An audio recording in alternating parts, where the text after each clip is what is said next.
श्री महाभारत कर्ण पर्व पुष्प 1।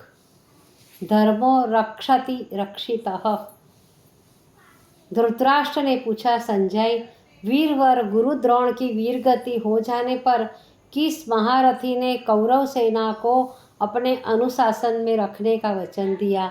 क्योंकि सेनापति के उत्तरदायित्व को पूर्ण रूपेण निभाने की शक्ति हम कौरव पक्ष के किसी भी महारथी में नहीं देखते। सम्रांगण में काल को भी पराजित करने वाले वीर शिरोमणि पितामह भीष्म और शस्त्र विद्या में पारंगत व अडिग महारथी गुरु द्रोण जैसे महायोद्धा ही पांडवों के समक्ष पराजित हो गए, तब इन उपस्थित राजाओं में से किससे आशा की जाए कि वह पांडवों को पराजित कर देगा? संजय ने कहा, नृपेंद्र, गुरु द्रोण की मृत्यु से दुखी कौरव शिविर में आकर उदास मुख किए अश्वत्थामा के निकट बैठ गए। अब उनके लिए चिंता व शोक करना व्यर्थ है। अब तो आगामी कार्यक्रम की रूपरेखा ऐसी बनानी चाहिए कि फिर भविष्य में हमें इस प्रकार चिंताग्रस्त न होना पड़े। दुर्योधन के प्रस्ताव को सुनकर सभी उपस्थित राजाओं ने अपने अपने बल का वर्णन करते हुए युद्ध बंद न करने की सलाह दी। उन्होंने किसी योग्य महारथी को प्रधान सेनापति चुनने के लिए प्रस्ताव उपस्थित किया। तब आचार्य पुत्र अश्वत्थामा ने कहा, वीरों, उचित नीति और कार्य से संबंधित उपयुक्त युक्ति शुभ फल प्रदान करने वाले भाग्य का निर्माण करती है। दृढ़ संगठन और पराक्रमी सेनानी युद्ध में निश्चय विजय प्राप्त कराते हैं। इस समय हमारा संगठन पूर्ण रूप से अखंडित है, किंतु आचार्य की वीर गति हो जाने के कारण प्रधान सेनापति का स्थान रिक्त है। उसके लिए सर्वगुण संपन्न अस्त्र शस्त्र विद्या के पूर्ण ज्ञाता महावीर कर्ण सब प्रकार से उपयुक्त है। अतएव महारथी कर्ण को सेनापति के पद पर नियुक्त कर दिया जाए। अश्वत्थामा के इस प्रस्ताव का सभी ने अति प्रसन्नता के साथ अनुमोदन किया, क्योंकि भीष्म और द्रोण की मृत्यु के पश्चात सबकी आशा और विश्वास कर्ण के ही ऊपर रह गया था। विशेषतः दुर्योधन तो इस बात से अति प्रसन्न हुए, बोले, अश्वत्थामा ने जो कुछ कहा है वह अति उत्तम और समयानुकूल कहा है। हे कर्ण, यद्यपि भीष्म और द्रोण ने अपने सेनापतित्व में के समय शत्रुओं का यथाशक्ति संहार किया है, किंतु तुम उनकी भी अपेक्षा उपयुक्त सिद्ध होगे, क्योंकि भीष्म पितामह होने के नाते और गुरु द्रोण होने के नाते पांडवों की रक्षा करते थे। लेकिन हमें तुमसे ऐसी शंका नहीं है। तुम तो पूर्ण मनोयोग व शारीरिक शक्ति लगाकर पांडवों का संहार करोगे। अतएव तुम सेनापति के पद को स्वीकार करो। कर्ण ने कहा, राजन, हम तो सदैव से आपके शुभ चिंतक और आज्ञाकारी है। हम अवश्य ही अर्जुन को बंधु बांधवों सहित पराजित करेंगे। हमारे सेनापति हो जाने पर आप पांडवों को निश्चय ही मरा हुआ समझिए।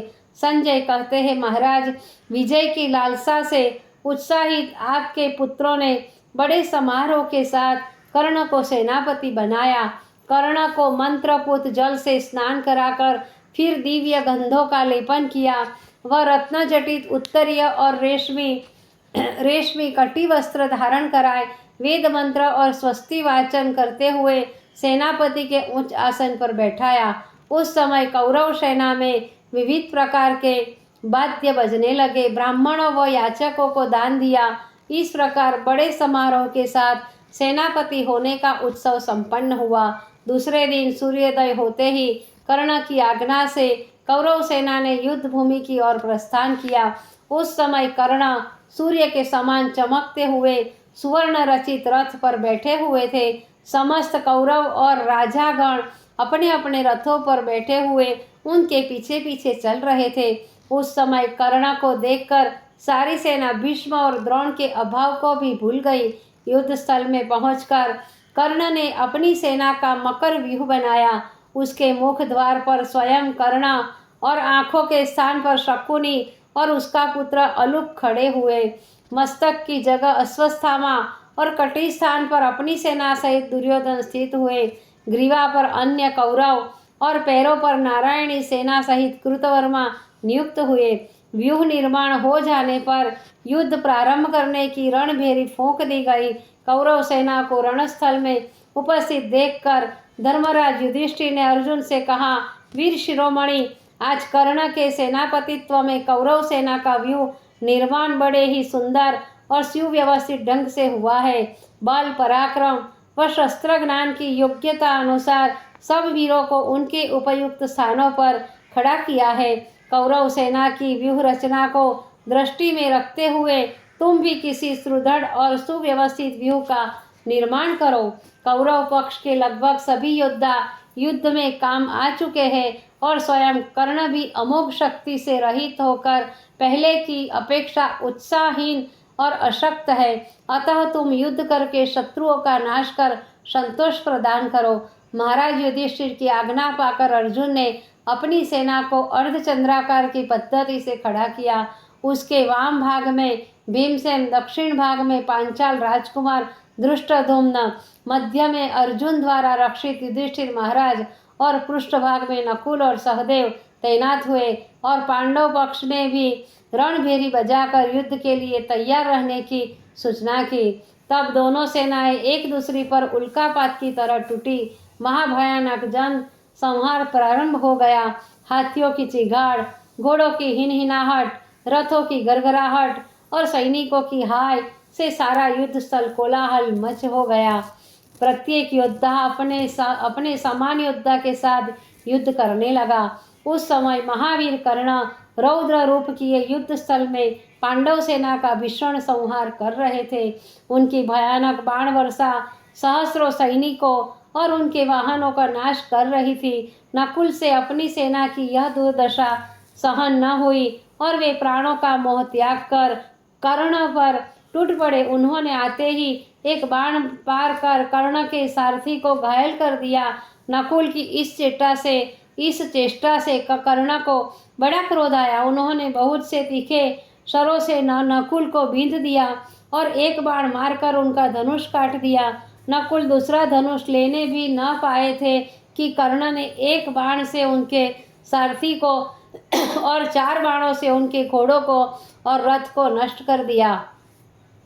अस्त्रहीन और विरत होने पर नकुल प्राण लेकर भागने लगे, किंतु कर्ण ने अपने धनुष को उनके गले में डालकर उन्हें खींच लिया और कहा, नकुल, अभी तुम बालक हो, इसीलिए हम तुम्हें क्षमा किए देते हैं। भविष्य में फिर कभी तुम ऐसी अनाधिकार चेष्टा मत करना।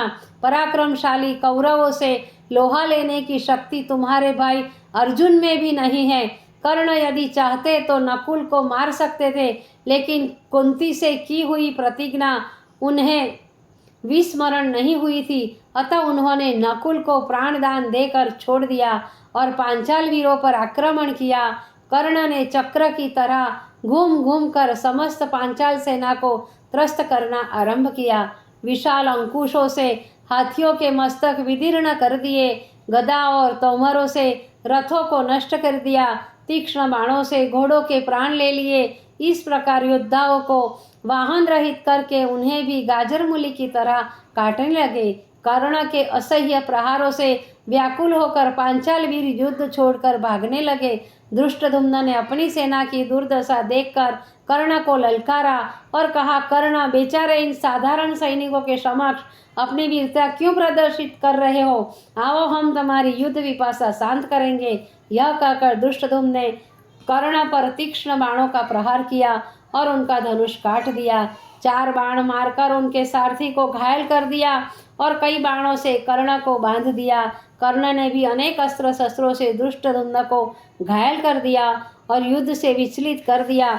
इस समय अर्जुन समसप्तकों से युद्ध कर रहे थे। पांचाल से कहा, धनंजय, इस समय शीघ्र ही इन संसप्तकों को समाप्त करके कर्ण की ओर चलो। आज तुम्हें कर्ण से युद्ध करके उसे समाप्त करना है।